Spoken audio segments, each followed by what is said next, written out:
les prophètes et les prophéties dans le Nouveau Testament, toujours avec le prophète Agabus. Nous sommes dans Actes au chapitre 21.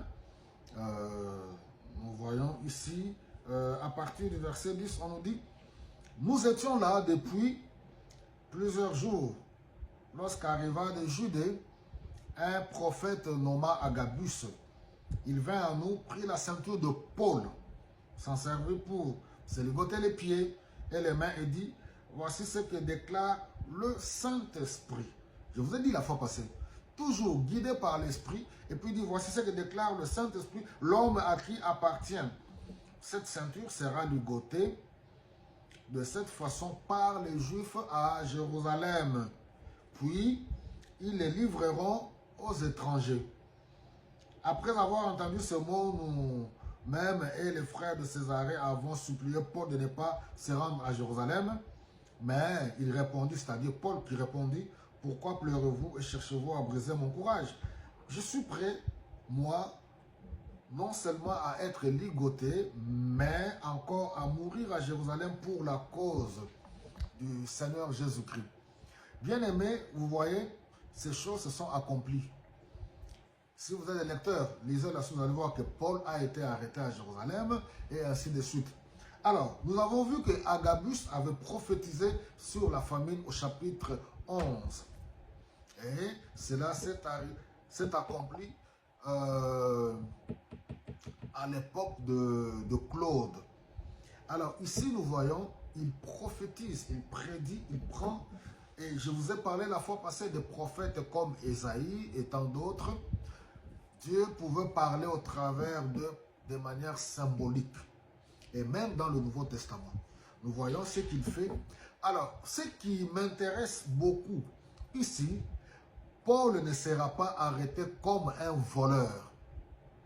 Paul ne sera pas arrêté comme un brigand ou quelqu'un qui a détourné les fonds, l'argent des membres de l'Église.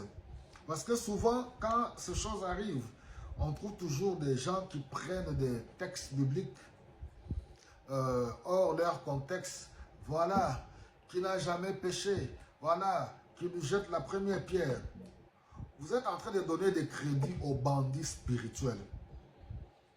Vous avez aujourd'hui, ou nous avons aujourd'hui, s'ils se répandent, gloire à Dieu, mais des hommes qui viennent au nom de Dieu, qui vous soutirent les sous, même l'argent, qui manipulent au nom de Dieu, qui vous prennent vos biens et l'argent, soit disant, voilà, nous allons, voilà, il faut faire la récolte de fonds, voilà, il faut souscrire, nous allons acheter le bâtiment. Et en fin de compte, vous découvrez que ces gens-là, ils n'achètent pas de bâtiments. Ces gens-là prennent l'argent et ils les utilisent pour leurs propres intérêts. Certains ramènent leurs femmes et leurs épouses qu'ils ont laissées en Afrique. Voilà, vous commencez à pleurer, à mettre tout le monde dans le même sac pour dire, voilà, les pasteurs sont des escrocs, les prophètes sont des escrocs. Non, non, non, pas du tout, c'est faux. Il y a des vrais pasteurs, je vous l'ai toujours dit. Il y a des vrais hommes de Dieu, congolais.